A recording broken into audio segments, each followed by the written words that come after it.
வணக்கம், நான் உங்கள் அஸ்வந்த். CTSON எல்லாரும் எப்படி இருக்கீங்க? நல்லா இருக்கீங்க நம்புறேன். இன்னைக்கு வீடியோ என்னன்னா ஒரு சிம்பிளான மெத்தடில் ஃப்ரூட் ப்ளக்கர் எப்படி செய்ய போகிறோம் தான் பார்க்க போகிறோம். அதுவும் அவுட்புட்டு வேற லெவலில் வந்தது. சரி வாங்க வீடியோ பார்த்து ஜாலியாக என்ஜாய் பண்ணுங்க. இது மாதிரி எக்ஸ் ஷேப்பில் கீச்சிக்கோங்க. ஆஷா பிளேட் வச்சு லைட்டாக கீச்சிட்டு அப்புறம் சாதாரணமாக சிசர் வச்சு இது வரையும் கட் பண்ணால் போதும். இங்கே வந்து 2 பக்கம் சின்னது, இங்கே 2 பக்கம் பெருசு. அப்போ தான் 4 கரெக்டாக வரும். அப்போ தான் இப்படி விரியறதுக்கு ஈஸியாகவும் இருக்கும். இது மாதிரி விரியறதோ இங்கே தெரிஞ்சு பாருங்கள். இங்கே 2 பக்கம் நான் பிடிச்சிருக்கேன் சின்னது, இதோ இங்கே வந்து பெருசு. நம்ம 4 பீஸாக கட் பண்ணி வச்சுருக்கோம் பார்த்தீங்களா, அதோட ஒரு சென்டர் பீஸ்க்கும் கம்பியை வச்சு சூடு பண்ணி அது மாதிரி ஹோல்ஸ் போட்டுருங்க. ரொம்ப பெருசாலாம் வேணாம், ஒரு கயிறு உள்ளே போகிற அளவுக்கு ஹோல்ஸ் போட்டுருங்க. கயிறு சூஸ் பண்ணிக்கும் போது நெய்லான் கயிறை சூஸ் பண்ணிக்கோங்க. ஏன் நெய்லான் கயிறை சூஸ் பண்ணுறோன்னு அப்புறம் சொல்கிறேன். கயிறு முடிச்சு போடும்போது 2 முடிச்சாவே போட்டுருங்க, கொஞ்சம் அப்போ தான் ஸ்ட்ராங்காக இருக்கும். அந்த முடிச்சு அவுறாமல் இருக்கிறதுக்கு இன்னொரு ட்ரிக்கு சொல்கிறேன் வாங்க. சாதாரணமாக நைலான் கயிறை கேண்டில் காமிச்சா ஒரு மாதிரி ஹீட் ஆகி ஸ்டிக்கியாக ஒரு மாதிரி ஆகிடும், ப்ளூ மாதிரி. அந்நேரத்தி வந்து ஒரு வேஸ்ட்டை அட்டையில் இப்படி பண்ணி இப்படி எடுத்துடுங்க. அப்படி எடுத்தா இப்படி இருக்கிறத இப்படி ஆகிடும். இது மாதிரி ஆகுனா நம்ம கீழே எவ்வளோ ஃபோர்ஸ் கொடுத்து இழுத்தாலும் அவருவே அது முடிச்சு. அதுவே நம்ம 2 முடிச்சு போட்டு ஹீட் எதுவுமே கொடுக்கலன்னா இப்படி போனால் நிறையவே சான்ஸ் இருக்குது அவரத்துக்கு. இது மாதிரி பண்ணால் முடிச்சு அவரத்துக்கு சான்ஸே இல்லை. நீங்களும் ட்ரை பண்ணி பார்த்து கமெண்ட்டில் எப்படி வந்ததுன்னு சொல்லுங்கள். அந்த 4 பீஸாக கட் பண்ணோம்ல, அங்கே சென்டரில் ஒரு ஹோல்ஸ் போட்டுருந்தோம்ல, அங்கே இந்த கயிறை எப்படி விட்டு நம்ம முடிச்சு போட்டது இங்கே லாக் ஆகிடுமா. அப்புறம் இதோ இந்த சொல்லவே மறந்துட்டேன்.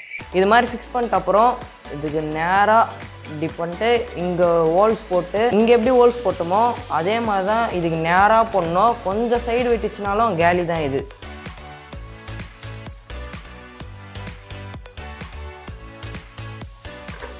உங்களால் இப்படியே பண்ண முடிஞ்சதுன்னா பண்ணிடுங்க. அப்படி பண்ண முடியலையா, ஒரு கையை விட்டுட்டு அவ்வளோதான்,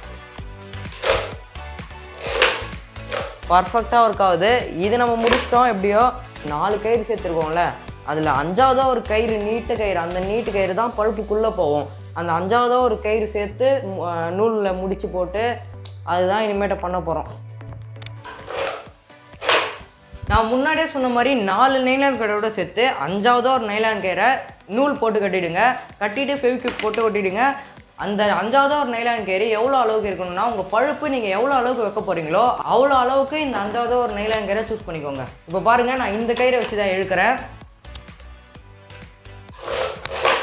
இப்போ கரெக்டாக ஒர்க் ஆகுது. இதுவே நம்ம பழுப்புக்குள்ளே விட்டு ட்ரை பண்ணலாம் ஒர்க் ஆகுதான்னு. அப்படி ஒர்க் ஆச்சுன்னா நம்ம ப்ராஜெக்ட் வந்து சக்ஸஸ். நம்மளுக்கு பிவிசி பைப்பும் வாட்டர் கேனும் ஜாயின் ஆகணும்.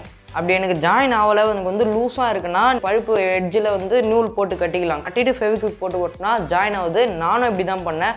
உங்களுக்கும் லூஸாக இருந்ததுன்னா இதே டெக்னிக்கை ஃபாலோ பண்ணுங்கள். இது எல்லாம் பண்ணிவிட்டு அப்புறம் வாட்டர் கேனில் 5ஆவது ஒரு கயிறு வச்சுருந்தோம்ல, அந்த கயிறை பிவிசி பைப்புக்குள்ளே விட்டு பிவிசி பைப்பும் வாட்டர் கேனும் ஃபெவிக்விக் போட்டு நல்லா டைட்டாக ஒட்டிக்கோங்க.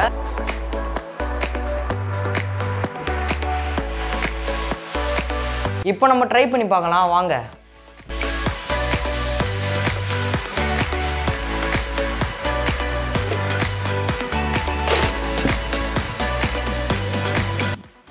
இந்த ஃப்ரூட் ப்ளக்கரை வச்சு நானும் எங்கள் வீட்டில் ஒரு கொய்யாக்கா பறித்து பார்த்தேன். நல்லபடியாக பறிச்சுது. இங்கே பாருங்கள், இன்னும் ஓப்பன் கூட பண்ணல. நான் பறித்து தான் அப்படியே வச்சுருக்கேன். என்னடா கொய்யாக்கா குட்டியாக இருக்குன்னு பார்க்குறீங்களா? இப்போ தான் எல்லா கொய்யாக்கா வந்து செடியிலேருந்து பறித்தோம். அதனால தான் இப்போ கொய்யாக்கா பெருசாக இல்லை. இன்னும் 10-15 நாள் போனால் கொய்யாக்கா ஒரு கொய்யாக்கா இவ்வளோ பெருசு இருக்கும். நான் உங்களுக்கு ஷார்ட்ஸில் போட்டு காமிக்கிறேன். அப்புறம் இப்போ நம்ம ஏதாச்சும் ஒரு பழம் தொடர்டில் எடுத்தால் கூட ஒரு சமயத்தில் கீழே வந்து டேமேஜ் ஆகிடும். அதுவும் பழுத்த பழமாக இருந்தாலும் சொல்லவே தேவையில்லை, ஒரு பக்கம் அசிங்கமாக ஆகிடும். அப்படி பார்க்கும்போது இந்த ப்ராஜெக்ட் எவ்வளோ மேல் நம்ம பண்ணதில் ஃப்ரூட் ப்ளக்கர். இதை வச்சு பக்கத்து வீட்டு மாம்பழம்லாம் ஈஸியாக எடுக்கலாம், நிறைய வேலை பண்ணலாம். இது மாதிரி என்னதான் இருந்தாலும் கல் வச்சு சாப்பிட்ற ஃபீலே தனியில். கமெண்ட் பண்ணுங்கள், நீங்களும் இதை பற்றி என்ன நினைக்கிறீங்கன்னு உங்கள் கருத்துக்களை கமெண்ட்டில் ஷேர் பண்ணுங்கள். ஓகே சிட்டிசன், இந்த வீடியோ உங்களுக்கு பிடிச்சிருந்தா லைக் பண்ண போட்டு விட்டுருங்க. வேறு எதுவுமே கேட்கல. சரி, அடுத்த வீடியோவில் சந்திக்கலாம். பாய்.